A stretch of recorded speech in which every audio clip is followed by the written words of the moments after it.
Well, I'd like to just briefly thank the so many sponsors. If you've seen the flyers, you realize there are an awful lot of sponsors for this. Indeed, because it's a relevant topic. Particularly, most importantly, perhaps the Cross-Disciplinary Institute for Cross-Disciplinary Engagement at Dartmouth. Marcelo Gleiser is here, Amy Kaufman is here. Those people made this happen more than anybody else.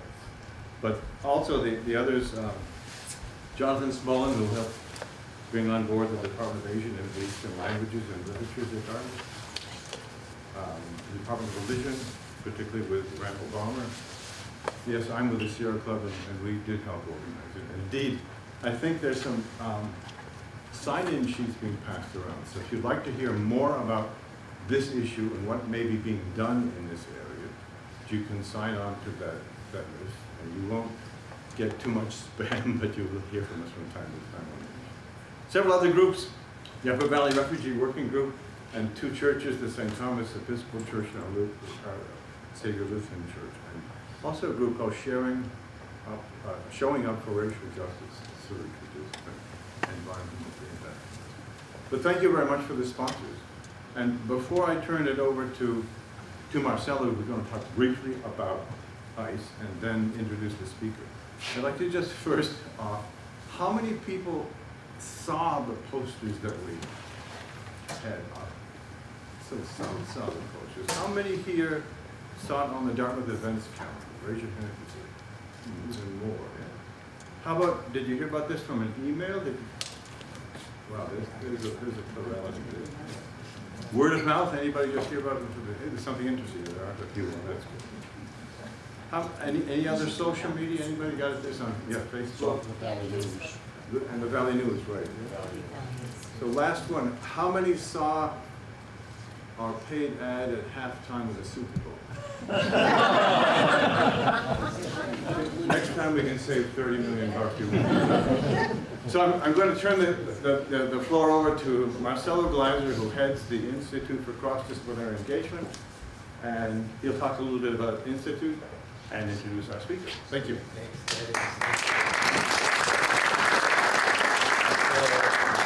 The clapping goes to Dennis and Betsy for initiating this whole thing. You know, we just helped it move along, so to speak.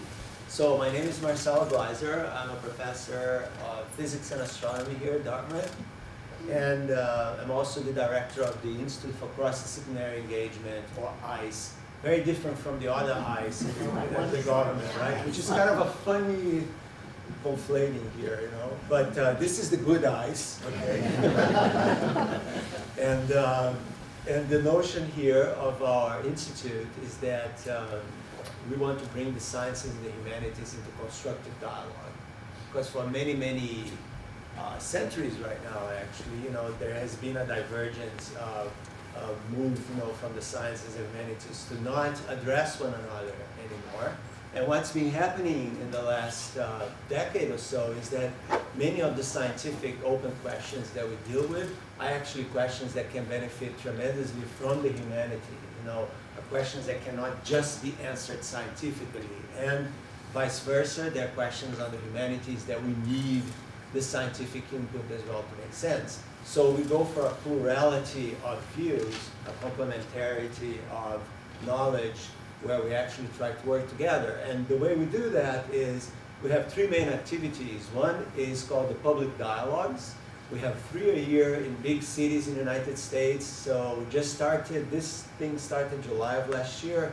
We had one at the 92nd Y in New York City with Antonio Damasio and David Chalmers talking about the mystery of consciousness. Then we had one in San Francisco in February with physicist Sean Carroll and Buddhist scholar Alan Wallace talking about the nature of reality, and that one hit the jackpot. You know, you bring that to the Bay Area, you have the techies and you have the New Age guys. We had almost 1,300 people in the audience. Right? And the next one is in Chicago, the Chicago Ideas Festival in May 11th, and that one is called the Three Intelligences: Human, Machine, and Alien.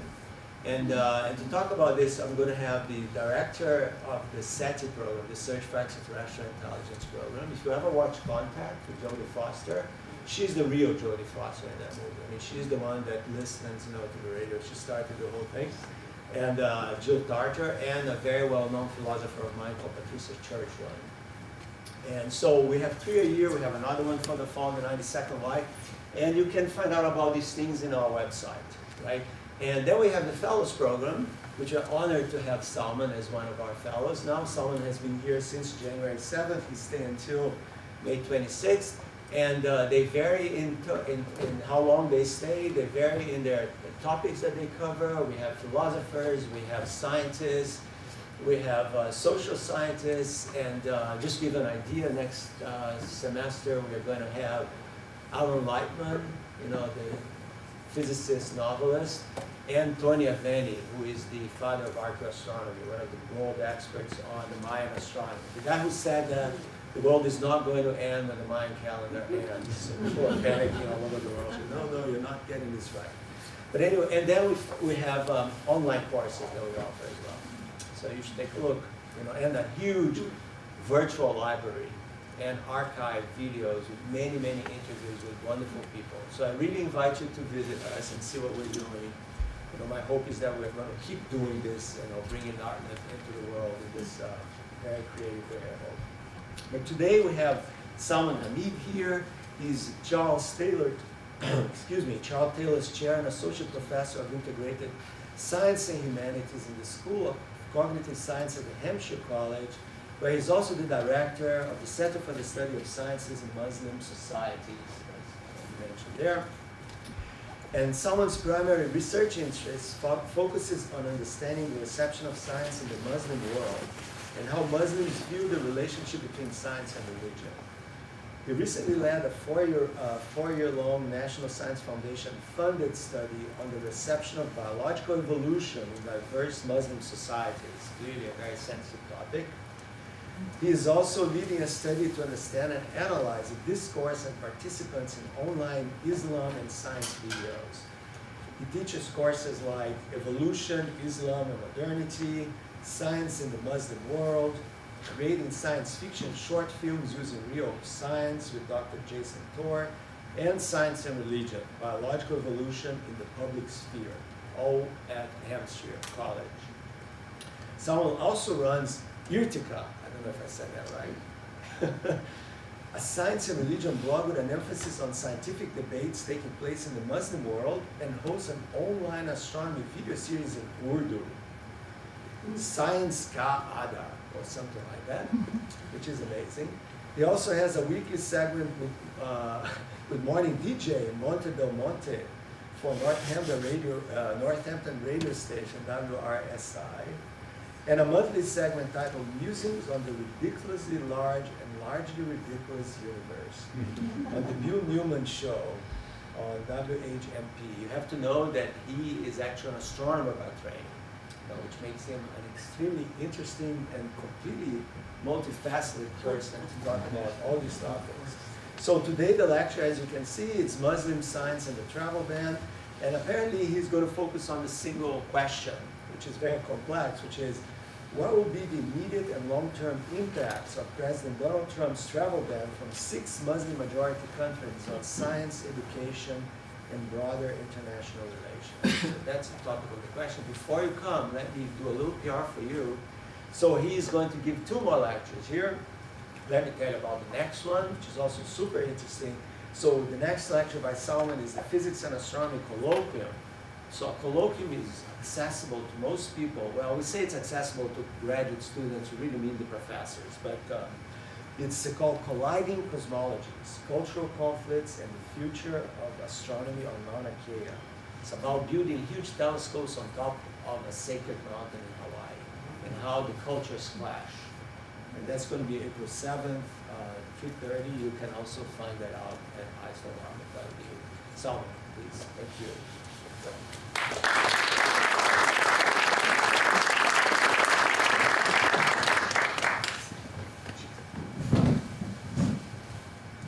Well, thank you very much. And thank you, Dennis especially, and thank you, Marcelo, Amy, and everybody else for organizing it and for coming on a nice rainy spring day. And really, I want to thank ICE for bringing me here, because otherwise I wouldn't be here if it wasn't for the fellowship. So I really appreciate it. I've had a great time at Dartmouth so far, and I'm enjoying it even more as time progresses. So let me start by saying a couple of things. All of these three things are kind of timely. Muslims right now, issues of science, and their travel ban. And a couple of caveats that I want to give in the beginning. Usually we say with talks, don't apologize and don't give too many caveats, but I'm going to violate that principle and actually give a couple of caveats. Originally, when Dennis and I met, and we played squash, and I see a couple of squash players here, and so that's how the conversation started about this issue. And the idea at the time was that in these topics, oftentimes people are not even familiar with Muslims and the diversity of Muslims in the US and in the world.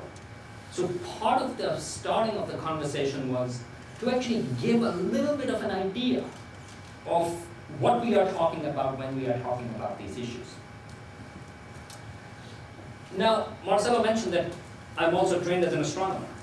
So, in some sense, this talk could be about an astronomer talking about all the science issues that are coming up. Just today, and there is no shortage of news these days, the climate, there's a new presidential order undoing the climate initiatives of President Obama.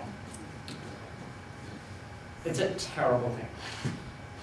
And that you can find pretty much every day things to be upset about, things to be outraged.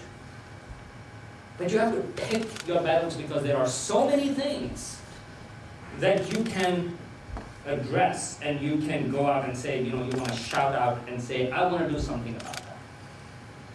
And in some sense, science, because I am a scientist, I've been trained as a scientist, that is a thing that is close to my heart. And as Marcelo mentioned, I do popular lectures and popular talks and things like that. So in some sense, that is one identity that for me is important. But I am actually not focusing on it as much.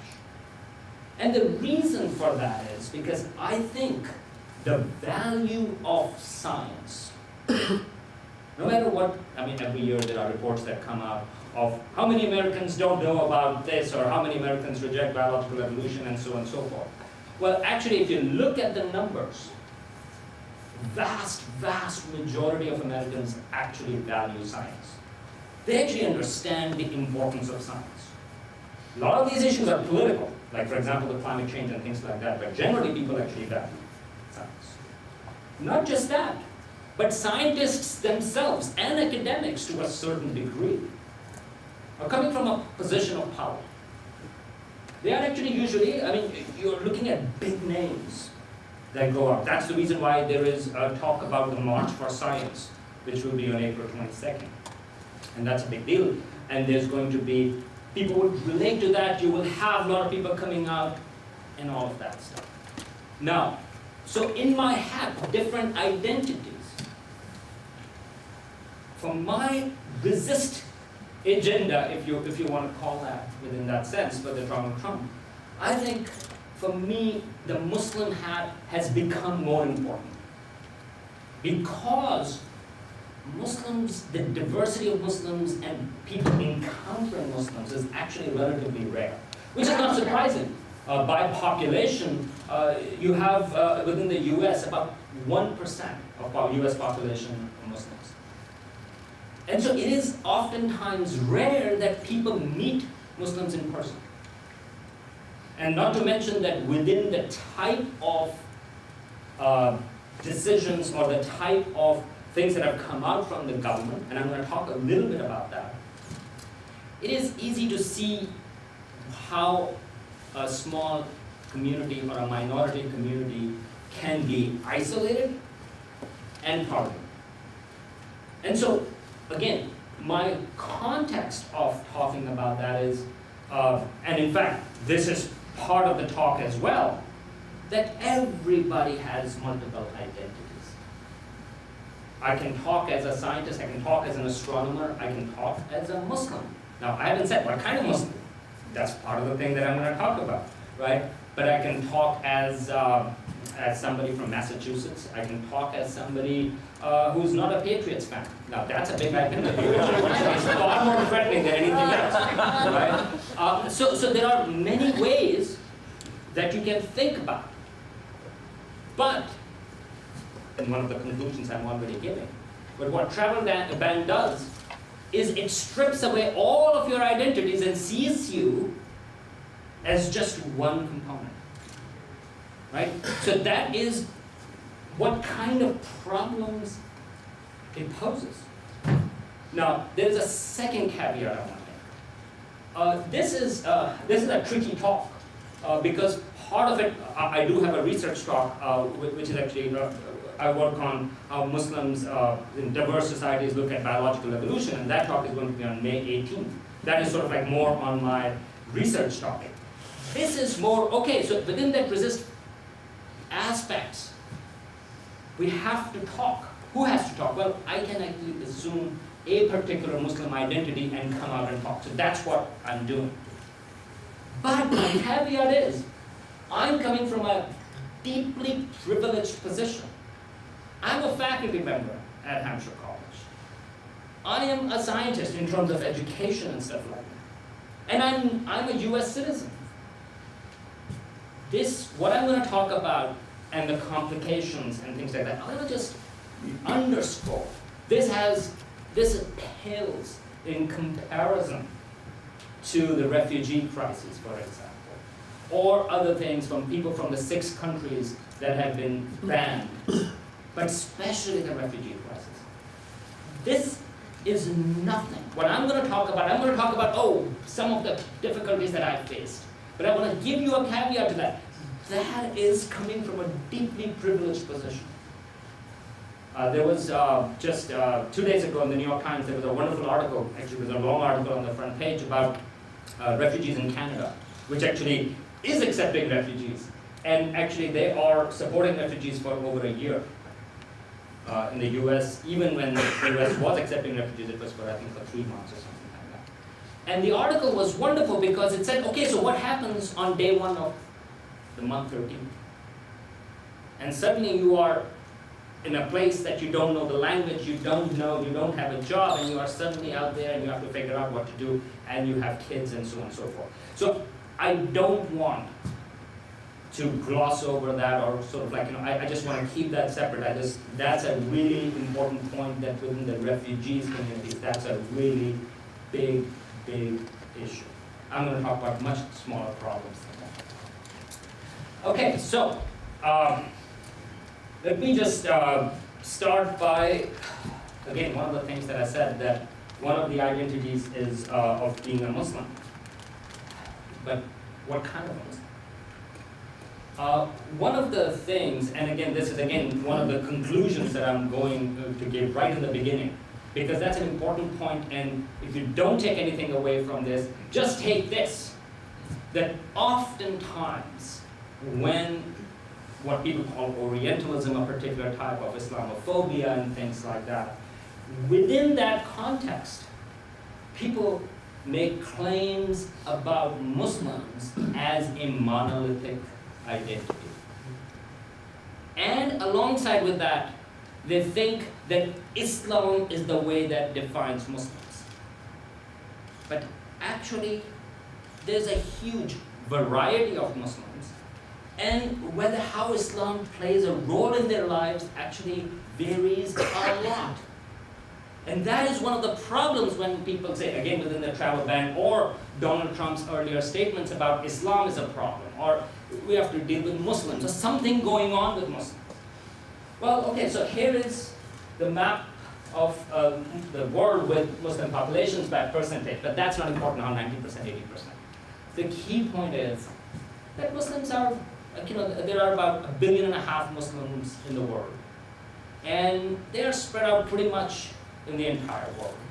You have very different cultural and religious contexts if you are talking about sub-Saharan Africa, or if you are talking about post-Soviet republics, or if you're talking about South Asia, or if you're talking about Indonesia, or if you're talking about Muslims in various parts of Europe, or if you're talking about in the US or South America. My point being that it becomes a pretty idiotic statement to a certain degree, say Muslims, that they are a monolithic identity. And then some experts, and again I'm going to mention them later, for example, say, I read the Quran, I know what Muslims think. I don't need to talk to them, but I know what Muslims think because I've read the Quran. Right? And that again is, in other circumstances it would simply be an ignorant statement of how people live their lives. But in this particular instance, those kind of statements become dangerous because these are some of the experts now that claim to be interpreting Islam, for example, in our current government for President Trump.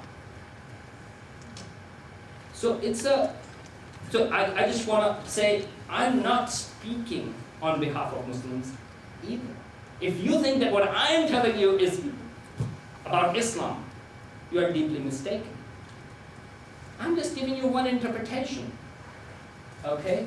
I'm not speaking, for example, for Ibtihaj Muhammad, who was the fencing, he got bronze in the Olympic medal, or Delilah Muhammad, who won actually gold for the US in 400-meter hurdles, or Dave Chappelle. I would like to speak for him, but I'm not. Asif Mandwi, no. Or Yusuf Islam, formerly Cat Stevens. No. Malala Yousafzai, she's from Pakistan. I'm originally from Pakistan, but I'm not speaking on behalf of her either. Egyptian General Fattah al-Sisi, Abdul Fattah al-Sisi, no. Or his opponent, Mohammad Morsi, no. Or Fethullah Gulen in Turkey, or Recep Tayyip Erdogan, they are also enemies, just like, or rivals, just like Sisi and Morsi. Or Atifet Jahjarga, who is the former president of Kosovo, or Khaleda Zia, who is the former prime minister of Bangladesh, or Sheikh Hasina, her rival, which is the current prime minister of Bangladesh. In fact, both of them have pretty much been in the power interchangeably for the better part of 2.5 decades. My point being, these are all various examples of Muslims. Okay? But I'm not speaking on behalf of any of them, and I'm pretty sure if you ask them how they define themselves as Muslims, they will, as you can imagine, all various shades of religion or non-religion that will be there. So what I thought I'm going to do is to bring out a little bit of my own personal aspect. That is the dimension I want to add. Because I can add dimension most easily to myself. And because I was trained as an astronomer, or I am trained as an astronomer, I can actually talk about how did I come to the US, and what was my perceptions of the US, and what was the journey. So I grew up in Pakistan, in Karachi, coastal city, huge city, and I saw this guy on TV. I was in 9th grade. It was 1984. Never met this guy in life, by the way. You can't see him. But anyway, so I didn't met ever Carl Sagan in my life. And yet, after watching the first episode of Cosmos, by the time it ended, I don't know if you've seen Cosmos, and the first episode ends with a cosmic calendar, where he condenses the entire history of the universe into a calendar year. So the Big Bang happened on January 1st. And so Earth didn't form until September. And then all of human life is pretty much on the last second of the last day of December 31st. That's where everything happens in terms of human history. I watched that first episode and my jaw dropped. And in Pakistan, there were no professional astronomers at the time. And I didn't know that you could be a scientist. The paths were, you could be a doctor, engineer, or at that time the new thing was coming up, sort of like, MBA, or even computer science. And so one of my brothers is a doctor, one is an engineer, and so my father wanted me to go into chartered accountancy or something like that, or maybe into government service. But I was like, no, I'm interested in science, I want to do computer science. Those are the paths you have. But after watching Cosmos, first episode, I was like, I'm going to be an astronomer. And it took a long time to become one. So I watched it in 1984, and I got my PhD in 2001.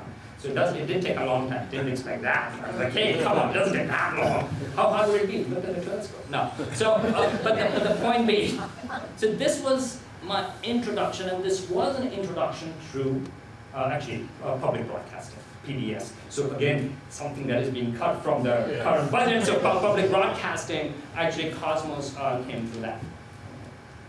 So that was my introduction to that. And so I got interested, and the first thing I try to do is to find other people who are interested in astronomy. And didn't find that many, although occasionally I would find people who watch Cosmos, and that's how I started to meet other kids of my age. And we started up an amateur astronomy society. But one of the places where I met people was at the American Center in Karachi. So this is mid-80s. This is, the Cold War is still there. The good old days. No, so the Cold War is still going on. And USAID had a big presence over there. And the library in Karachi at the American Center was amazing. That's where I read my first astronomy books. Because it was hard to find any astronomy books actually in bookstores. So I would go to the American Center, and that's where those books were. And some of them actually were pretty old, but there was no choice, so I would just read them again and again. Every Wednesday afternoon at 3 o'clock at the American Center, there was a nice, smaller than this auditorium, and they would run NASA films. Whether anybody's there or not, they would run NASA films because it's the 80s. It's, and that was great, right? I mean, so I would go every Wednesday, and usually it would be just me, and sit there, and watch NASA rockets going in, and sort of like Skylab at the time, history of Apollo program and things like that. It was amazing, and that's where actually I did meet a couple of other people, because occasionally a straggler would come in and say, hey. Why are you here? And say, I'm interested in space or astronomy, and that's how I met actually a couple of people. But not just that. I actually developed, the American Center, people over there started to know me because I was there often. And actually in 1988, this is September of 1988, we organized this was the closest approach of Mars in 17 years. Now, of course, from now looking back, 17 years is nothing, but at that time, I was like, whoa, it's not going to come again in 17 years, we should do something. And so we had this, what we call Mars Week. And so some of us, and we were in 10th grade by that time, 10th or 11th grade, a bunch of us organized this. And on the right, this is Larry Corbin, on your right, he's the director of the American Center. And he said, you guys are doing this. We have this new technology at the time, the teleconferencing. Why don't we connect you guys to somebody here in the US? Who do you want to talk to? And we said, Carl Sagan. And as it turns out, he was a little busy.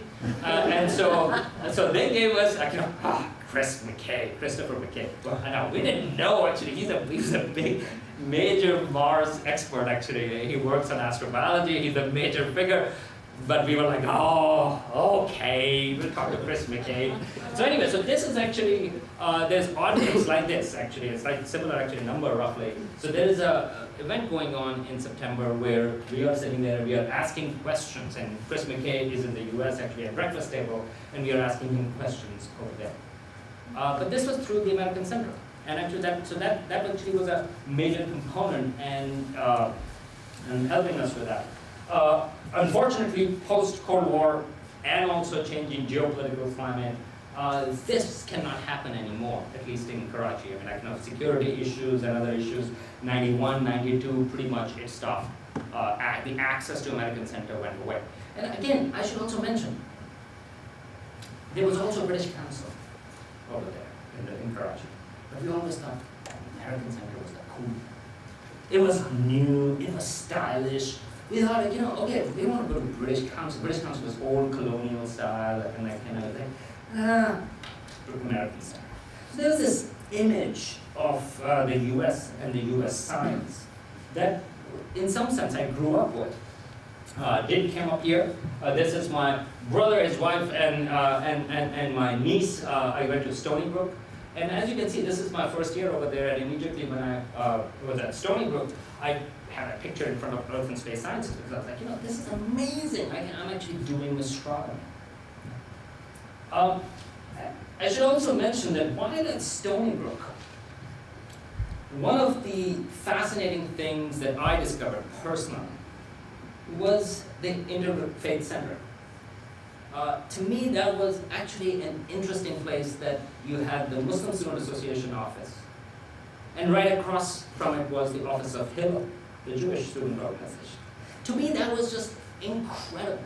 In fact, when my father visited Stony Brook, actually a couple of years later, after I was still in my undergrad, the first thing I did, I mean, the Stony Brook campus is huge. I lived in the dorms, and I picked him up from the train station, and I deliberately got him, gave him, like, walked him through campus, through the Interfaith Center, and I showed him that. I was like, you know, this is so amazing.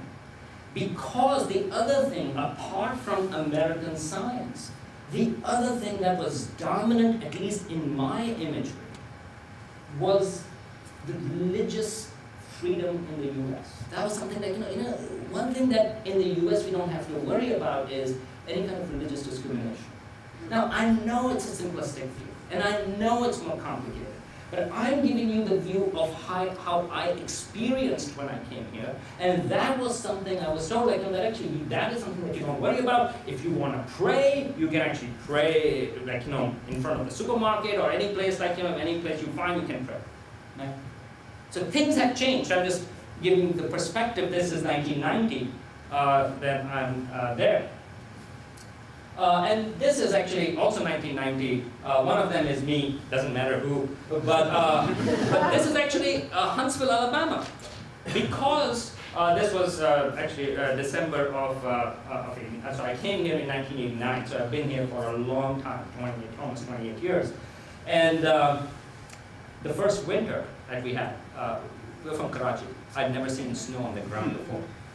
And so we were in New York. And so we decided, the reason why we went to Alabama was simply because we were looking for some warmer temperatures. So a bunch of my friends, all from Pakistan, we all grew up in Karachi, we were all from the same neighborhood, and we just drove south.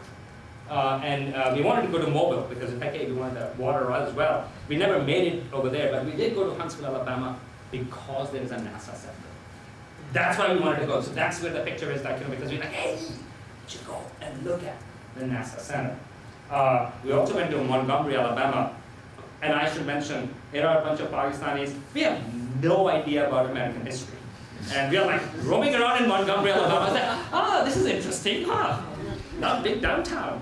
And so, anyway, so that is a whole other thing that once you learn about, like, you know, but again, coming in, like, you know, and then later on, my jeans went up to my waist, and this is actually, I got my PhD, I went to New Mexico, which was a different place. When I was in New York, one of the things was, at that time, even though there was the Cold War going on, and even though what in the 80s had happened, and even though Afghanistan was a big aspect of the US foreign policy, but people would not know what Pakistan was, and so people would say, where are you from? And Pakistan, I said, where is that? And I'm like, well, between Iran and India. So for a long time, actually, that was my standard answer. In New Mexico was interesting, because in New Mexico, people would say, you are from New York?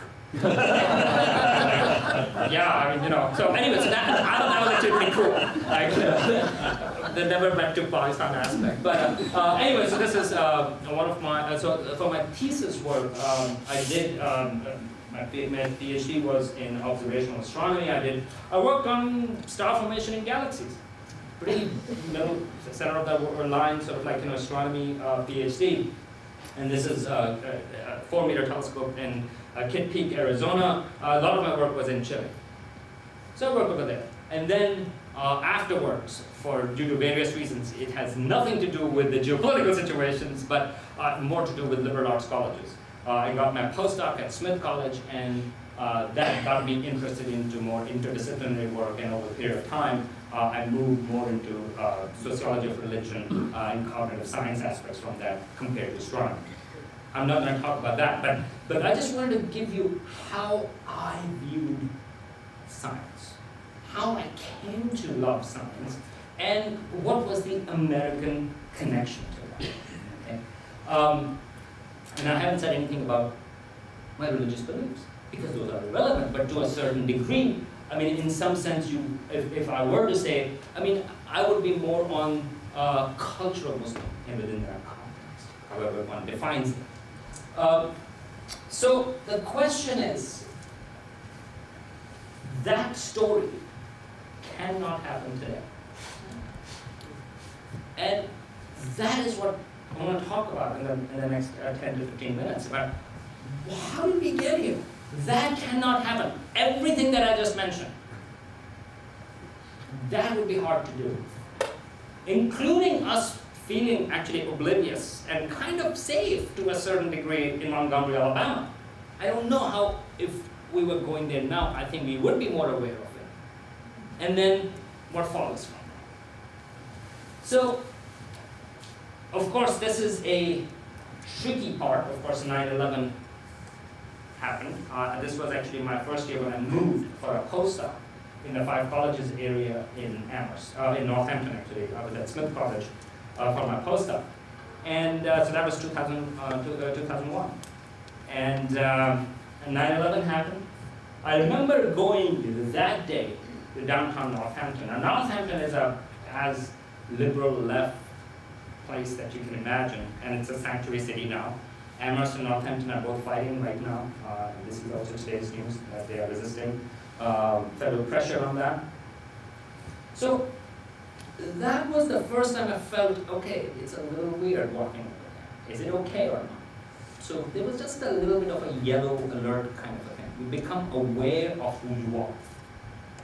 Now, when I came to the US, I also became more religious to a certain degree than I was in Pakistan. In Pakistan, everybody's kind of like, everybody loves them.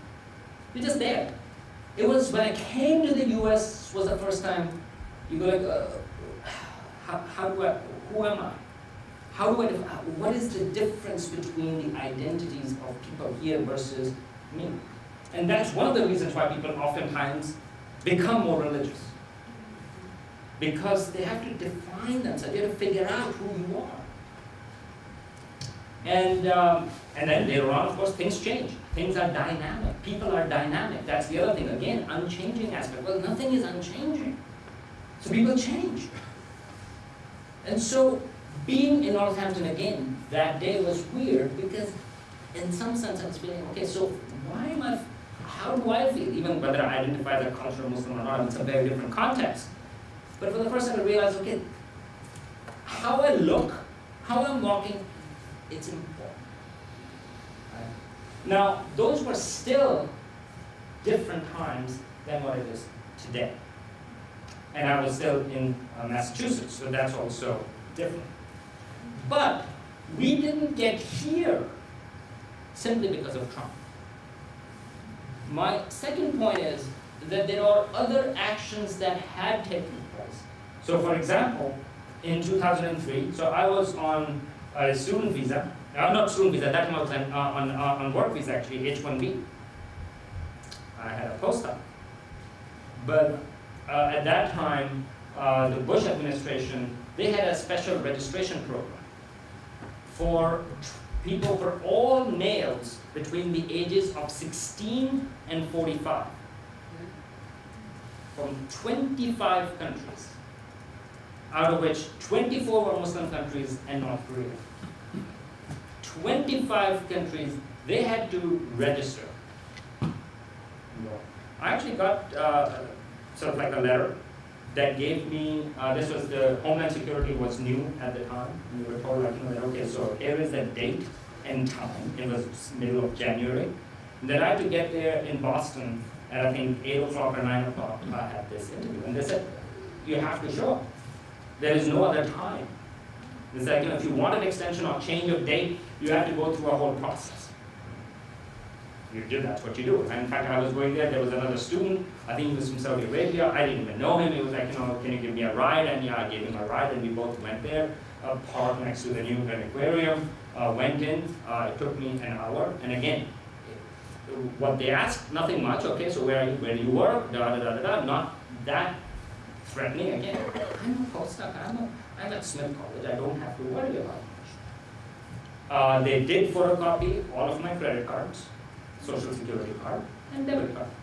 Okay, they made photocopies of those. Okay, now, again, I can imagine, and at that time there were stories about a lot of Muslims leaving the US because sometimes you may have overextended your stay.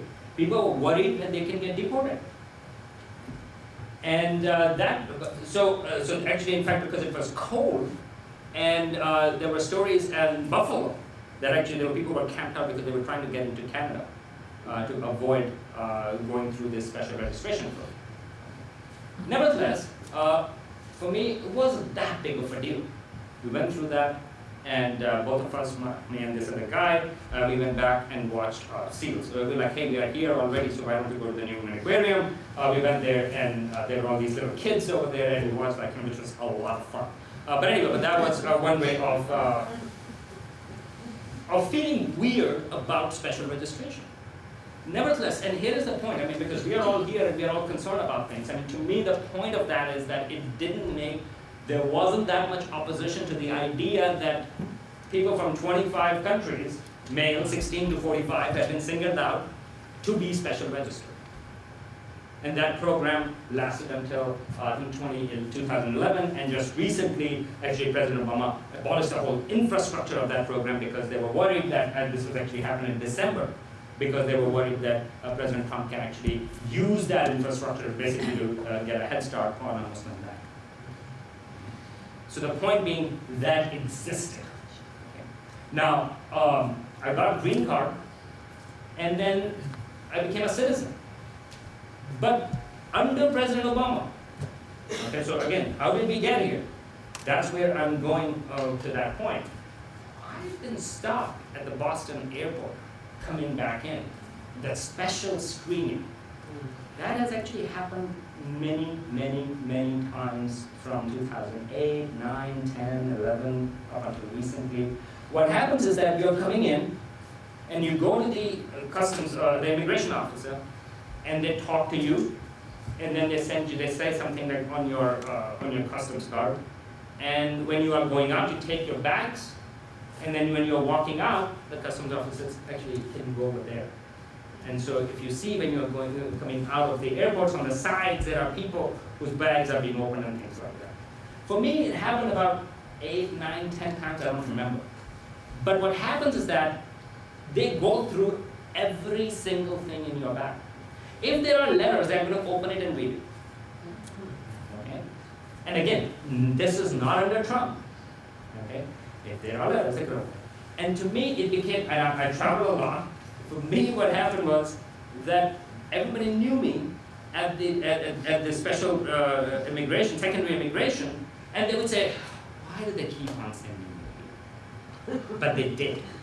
Right? And again, my background at that time, 2008, 9, and 10, and 11, I'm a faculty member at Hampshire College. And yet, I'm being sent over there. And initially, I had a green card, and I asked them, I was like, is it going to change anything once I become a citizen? I was like, New York, probably not. Right? So that actually kept on happening. And so what would be the result of that? Well, so if somebody is coming to pick me up, I would say, hey, I'll be out maybe immediately after I get my bags, or maybe it's going to be an hour or 2 hours. Right? But that was routine. In fact, I think 2 years ago when I was stopped, the guy was like, I don't know why they sent you. Let's go. You don't even have to just open your bag, say, just take out things, and you can go through quickly. But he's actually said, when he was on the computer, he said, can you take a seat? Because your file is so big at least I have to scroll through it, and it's going to take me time to scroll through it. And the reason is because every time they would stop me, they have to write down everything I said. And because my file is so long, because every time they stop me, I say things and they record it, now the file is big and that's a flag. Right? And so, nevertheless, so that was, and the last time it happened actually, it wasn't the secondary immigration, but just a year and 2 years ago, 3 years ago actually now, when I visited Pakistan for about a week and a half with my wife and my son. My wife is an American born and stuff like that, and my son, who's at that time he was 6 months old, and we were not sent to the secondary immigration, but the immigration officer right up front, that person asked questions that were, I didn't know. That was the first time I was scared of giving answers because I didn't know what answers might be and whether they can, if they wanted to stop me for giving false information, they could have. Normally my position is, I don't have anything to hide. Ask me any question. Hey, there you go. The problem was that the person was asking me rapid fire questions about what did my father do, where did he work for the government, or my brother, or what my other brother, or what about my cousins? I said, I don't know. Did any of them work for the government? Probably did. I have 40, 50 cousins. I don't know. But the problem was, how did that flag go up when I'm there for about 10 days? My family has always been there. I've been going to Pakistan for 28 years. Now, at that time it was probably 25 years. I was 6 months old. And yet I'm asked all those questions. So again, remember when I said, I'm coming from a much more privileged position. But that's the feeling that you have to experience. Now, I just was in Pakistan about 2 weeks ago. I went there for a conference. And I was by myself. And that was the first time in 28 years that when I was disembarking from the plane, I was nervous. I did not know what's going to happen at the immigration. So yes, all of those things are there, but the impact of the travel, and Pakistan is not on the list of banned countries.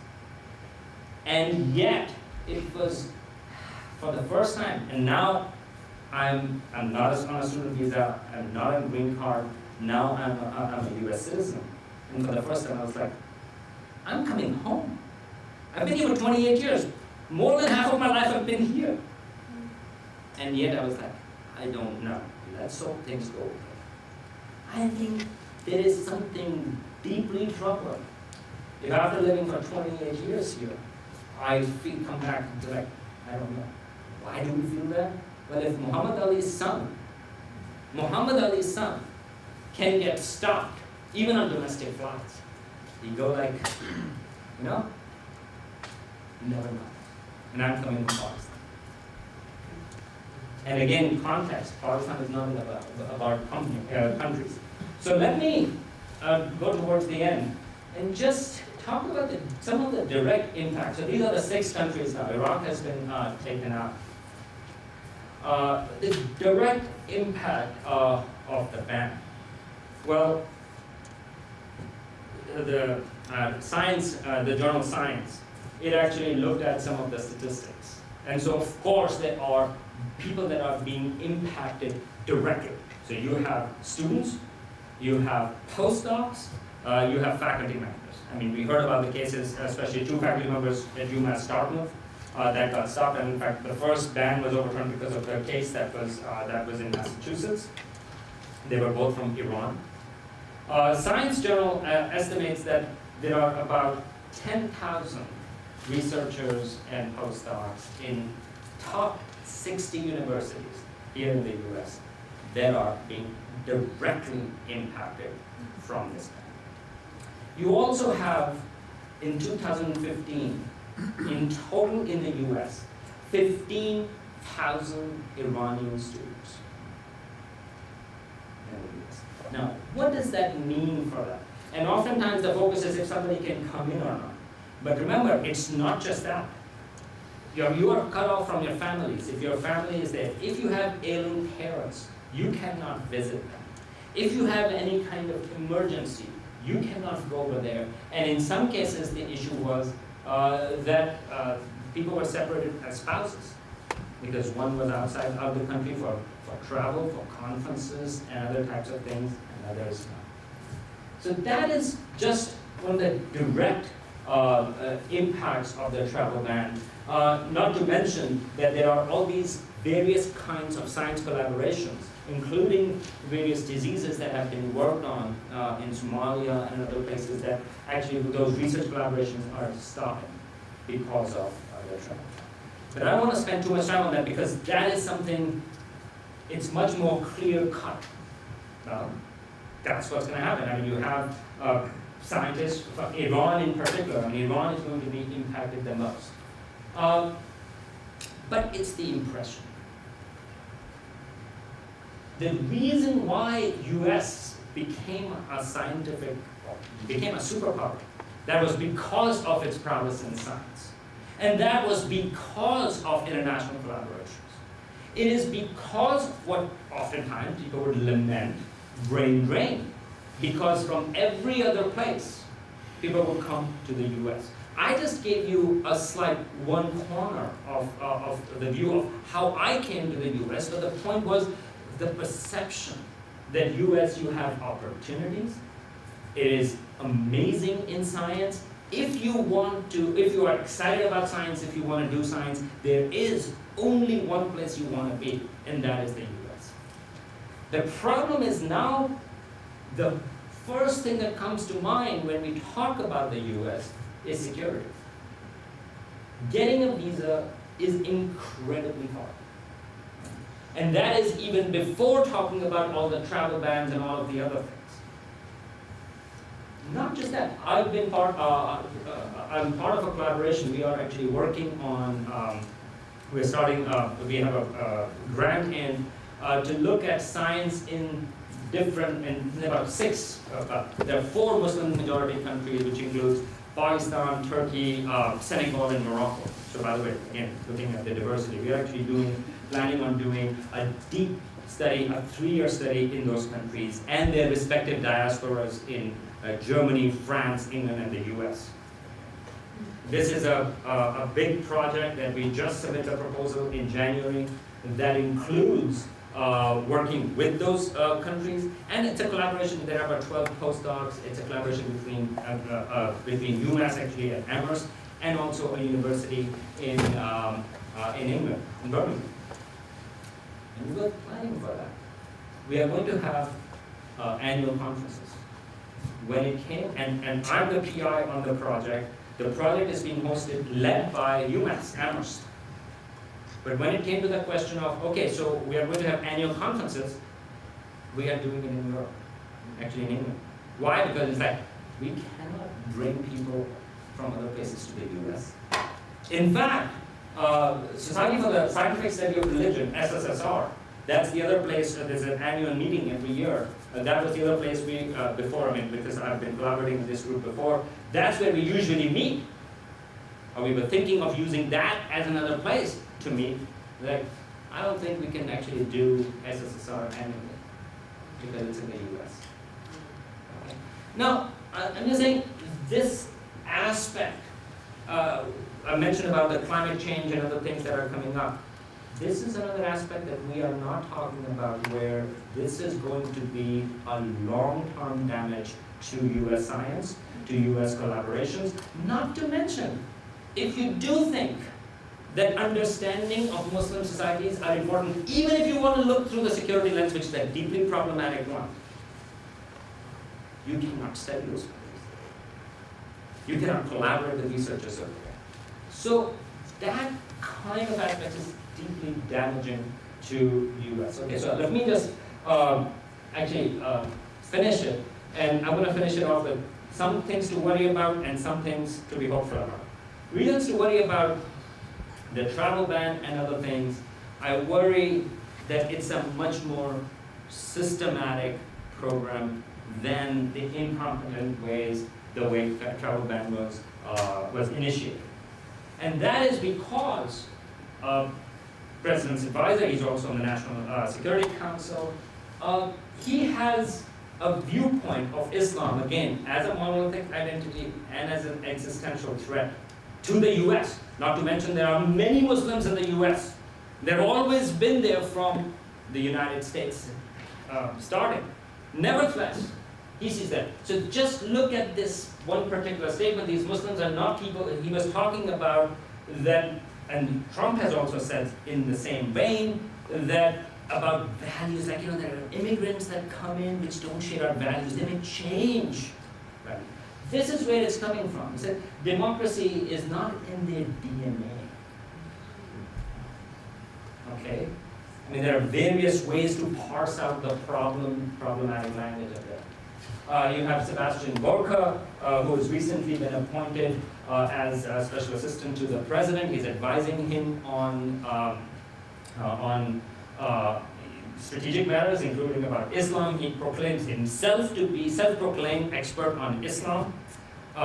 Daniel Benjamin, he just left, but he actually wrote a very nice article actually in the New York Times talking about an Islamophobic guy, leader. Actually now he's part of the US. Gorka, he has deeply problematic views regarding Islam. After the State of the Union, it wasn't the State of the Union address, but whatever it was President Trump gave, the next day he was being interviewed on NPR, and there was this tension because because McMaster had said, that President Trump should not use the word Islamic radical terrorism. And there was a lot of debate about that, whether President Trump is going to use that in his speech or not. And he actually did, only once. When Gorka was being interviewed the following day on NPR, Gorka explicitly said, he says, forget about the rest of the speech. The three most important words in the speech was radical Islamic terrorism. He was on NPR saying that that's where we are going with that. That's where the big fight is. Okay? This is General Flynn. He's no longer there. Fear of Muslims is rational. Please forward this to others. The truth fears no questions. Torchbearer, this is a movie that is directed by Steve Bannon. I had a chance to watch it painfully this past Saturday. If you want to watch it, this is a history of, I guess in his view, what the US stands for. It starts with the Greeks, goes through Romans, and then it goes through the founding of the US. And so you go like, oh, it's just about a history, it's a particular history, it's all about Christian US. French Revolution is bad, but France got rescued in World War II by pious Americans. And so you keep on going through that. Planned Parenthood is one thing that shows up in there constantly. And towards the end, so there are all these, it was narrated by the Duck Dynasty guy, Phil Robertson. Okay. It's actually a very interesting, sophisticated film. If you think you are going to watch it and you go like, oh, what an idiocy, they are such racists, you are wrong. It's a very sophisticated film, the way it has been made. Actually, historically, it doesn't say anything that is wrong, it just omits certain things. Okay? And towards the end, it never once mentioned Islam or Muslims in the film, except after talking about the nihilism of World War II, of the Holocaust. It talks about civil rights, it talks about Holocaust. Okay, so you cannot talk about in that context that neo-Nazism or racism. It actually appropriates all of those symbols for the grand finale, where there is no narration, just pictures and words of ISIS. Okay, and that's how the movie ends. It's a really powerful film because the way it depicts Auschwitz. Phil Robertson is over there. It's chilling. It's very well done. Okay, and it talks about civil rights movement. It actually appropriates Martin Luther King. Okay, for the purposes of the grand finale. Now we are in another fight, just like World War II. Okay? And there is no narration. It's just beheadings and imagery of ISIS. Okay? So that's the vision. That's Stephen Bannon's film. It's co-written by Steve Bannon. It's directed by Steve Bannon. It was released in the summer of 2016. I don't think it was meant to be, they didn't expect it to be allocated to be in the government. But this was a French film. But that gives you a viewpoint of where Steve Bannon is coming from. So that's worrisome. I'm going to skip that. This is just to show American attitudes. Muslims and atheists are usually together. Okay? The least like people in the US. If you're a Muslim atheist, you are in deep trouble. Okay. Reasons for optimism. Look, this in itself is reason for optimism. Because people came up. That is important. That again, because under Bush what was going on, people did not come. Because what was going on under Obama, people did not come. And I'm not talking about just these kind of secondary checks and things like that, but against drone bombings and things like that. I mean, there are deeply problematic policies at that time as well. Yes, now it's a whole other scale of things. The civilian casualties right now in Iraq and Syria have gone up. That's a whole other thing. Nevertheless, people have to come. And so there is a cause for optimism, but it's a cautious optimism because I think we have to fight along. So what is the recipe? So one last thing I would say. Meet Muslims. It's very easy to fill in the vacuum where if whatever scapegoating happens, I mean this is again going back to the minorities. History is replete with these kind of examples, including within the US.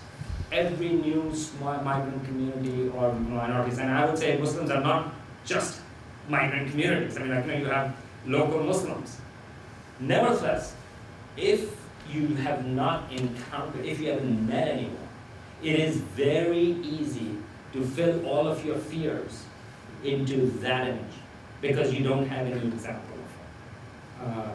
And so one thing that you can do is extend your hand. If you see Muslims, you will find Muslims as shopkeepers, you will find Muslims as professors, you will find Muslims as students. Just say hi. Get to know them. Because once you know them, the fear subsides because you have an actual example rather than from television images. Rather than the ending of Steve Bannon's film. You will actually get to see, and you're going to see, I just gave you a little bit of background of where my other dimensions are. Everybody has those other dimensions. It's not Muslim that defines them. Okay, Dave Chappelle, by the way, is an interesting example because I didn't even know that he was a Muslim because he said, I didn't talk about it. It's not something that he emphasized that. But as academics, actually, we are all in a tricky situation. I was at a panel, attending a panel actually just a couple of days ago where one of the professors was saying that, that he just wants to study, he works on gender and sexuality in Muslim societies, and he says he just wants to just work on those interesting issues, but he gets called up to talk about Islamophobia and things like that. He says, I'm burned out. That's not what he's trained at. But in some sense, we have to. So I will leave you at that somewhat optimistic kind of ending. I don't know, but unfortunately, I am optimistic, but I think, unfortunately, I believe things are going to get worse before they get better. Thank you.